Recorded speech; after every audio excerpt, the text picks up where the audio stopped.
shocking news. Derek Ramsey naghain ng divorce kay Ellen Adarna. Isyu ng custody at hiwalayan, ikinagulat ng lahat. Sa isang nakakagulat na pangyayari na yumanig sa mundo ng Philippine showbiz, naghain umano ng petition for divorce ang aktor na si Derek Ramsey laban sa kanyang asawang si Ellen Adarna. Ang mag-asawa na minsang hinangaan para sa kanilang whirlwind romance at tila picture-perfect na pagsasama ay nagiging headline na ngayon sa lahat ng maling dahilan. Ang balita ay pumukaw ng malawakang atensyon na nagtataas ng mga seryosong tanong tungkol sa kinabukasan ng kanilang relasyon at higit sa lahat, ang pag-iingat ng kanilang anak. Tatanong ni Elias, "Just like that, I'm emotionally unstable." Ayon sa maraming ulat, ang pangunahing dahilan ng diborsyo ay nagmumula sa matagal at hindi nalulutas na mga hindi pagkakasundo ng mag-asawa. Sa kabila ng kanilang panlabas na imahe ng isang masaya, mapagmahal na pagsasama, madalas na inilalarawan sa mga panayam at mga post sa social media, ang mga pinagmumulan ay nagsasabi na ang katotohanan sa likod ng mga saradong pinto ay mas komplikado. Ang mga isyu tungkol sa mga estilo ng pagiging magulang, pagkakaiba sa mga halaga at hindi pagkakasundo sa kung paano patakbuhin ang kanilang sambahayan ay di umano'y nagdulot ng matinding paghihirap sa kanilang relasyon. Ang dating maliit na alitan ay sinasabing umusbong sa malalaking salungatan na hindi na nila malutas-lutas ng pribado. Isa sa pinakasensitibo at may kinalaman sa mga aspeto ng diborsyo ay ang isyu ng pag-iingat. Ang mag-asawa ay nagbabahagi ng isang batang anak. Marami ang nagtatanong ngayon, sino ang mananatili sa bata? Paano nila ibabahagi ang mga responsibilidad sa pagiging magulang sa hinaharap? Ang mga tanong na ito ay mabigat, hindi lamang sa mag-asawa, kundi pati na rin sa publiko na sumusunod sa kanilang paglalakbay mula noong unang araw. Para sa marami, ang kapakanan ng bata ay dapat naman natiling pangunahing prioridad at mayroong lumalaking panawagan para sa parehong Derek at Ellen na magkaroon ng isang patas at mapayapang kasunduan upang protektahan ang kanilang anak mula sa emosyonal na pinsala ng kanilang paghiwalay. Ang love story ni Derek at Ellen ay nakabihag sa puso ng marami, mula sa surprise ng pagbubunyag ng kanilang relasyon hanggang sa kanila ang biglaang engagement at kasal.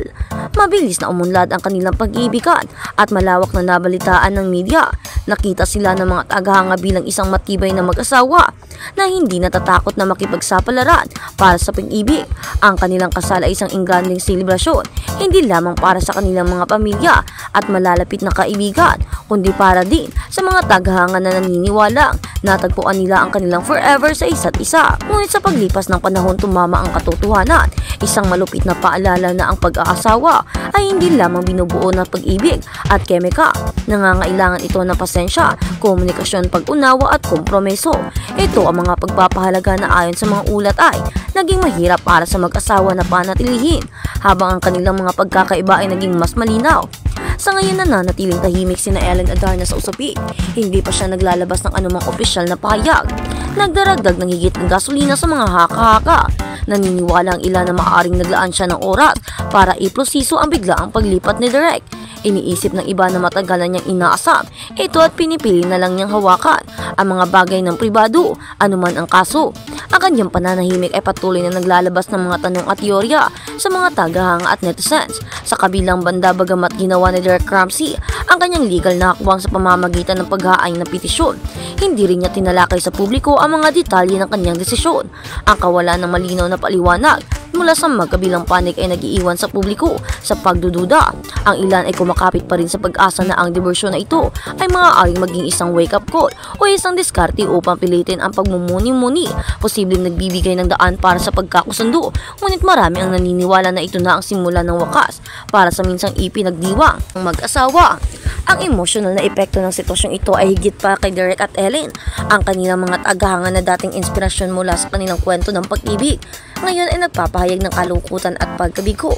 Ito ay isang malalim na pagkaunawa na kahit na ang mga kilalang tao na tila mayroon ng lahat ng ito, isang kaakit-akit na pamumuhay, pag-ibig at pamilya, ay hindi immune sa mga paghihirap ng pag-asawa. Sa kabila ng katanyagan at kayamanan, nahaharap din sila sa mga hamon at hindi pagkakasundo at desisyon na maaaring humantong sa masasakit na paghiwalay. Itong naglalahad na kwento ay nagsisilbing matinding paalala na ang pag-aasawa ay maging mga iniidolo sa mata ng publiko ay nangangailangan ng higit pa sa pagsinta at pagmamahal sa publiko. Hinihingi nila ang emosyonal na kapanahunan, paggalang sa isa't isa at isang pagpapayag na patuloy na magtrabaho sa mga hindi maiwasang tagumpay at kabiguan. Ang mga pakikibaka na kinakaharap ni Derek at Ellen ay hindi pangkaraniwan. Ito ay mga isyu ng tao na umaalingaw-ngaw sa maraming sambahayan, anuman ang katayuan sa lipunan. Habang umuunlad ang sitwasyon, nananatili ang mga pagtuon sa kapakanan ng kanilang anak. Ang bata na nahuli sa gitna ng bagyong ito ay hindi dapat magdusa sa mga kahinatnan ng labanan ng nasa hustong gulang. Marami ang umaasa na isinasantabi ni Derek at Ellen ang kanilang mga hindi pagkakaunawaan ng sapat upang unahin ang isang matatag at mapag-aruga na kapaligiran para sa kanilang anak anuman ang katapusan ng kanilang sariling relasyon. Patuloy na sinusubaybayan ng entertainment press at publiko ang bawat galaw po sa social media, ang bawat potensyal na update mula sa alinmang partido hanggang sa basagin ni Ellen Adarna ang katahimikan. Patuloy na umiikot ang haka-haka. Ngunit umaasa ang mga tagahangan na sa mga darating na araw, lilitaw ang higit na kalinawan, hindi lamang para sa kapakanan ng pag-usisa, kundi magdala ng pagsasara at pag-unawa sa isang malalim na emosyonal at komplikadong sitwasyon. Kung ito man ay magtatapos o bagong kabanata para kina Derek Ramsey at Ellen Adarna, ay nananatiling hindi sigurado.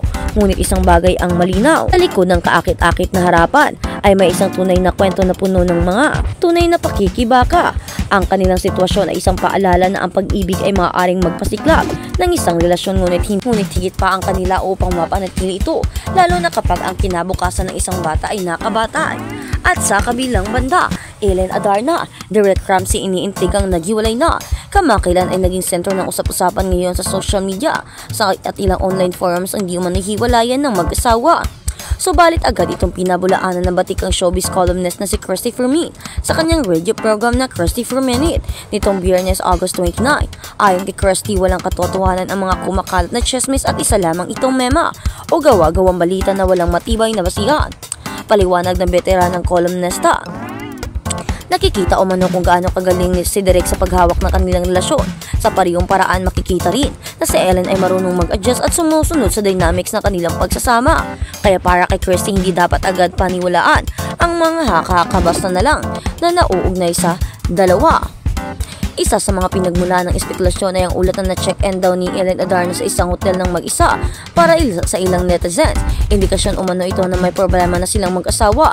Dagdag pa ritong napansin din ang isang social media post ni Derek kung saan binanggit niya ang tungkol sa kanyang anak na si Lily at sinabi ang mga katagang, kapag yakap kita humihinto ang ikot ng mundo. Agad itong binigyang kulay ng iba at ikinonekta sa mga issue ng hiwalayan. Ngunit para kay Christy Fermin, labis na nakakatawa at nakakaloka ang ganito mga interpretasyon. Wika niya, hindi nangangahulugan na kapag nag-check-in ang isang tao ng mag-isa o nag-post ng isang sentimental na mensahe ay agad na may malaking problema sa relasyon na. Dagdag pa niya, malinaw na walang batayan ang mga kumakalat na balitang ito. Wala pong katotohanan ito. Hindi po totoo ang mga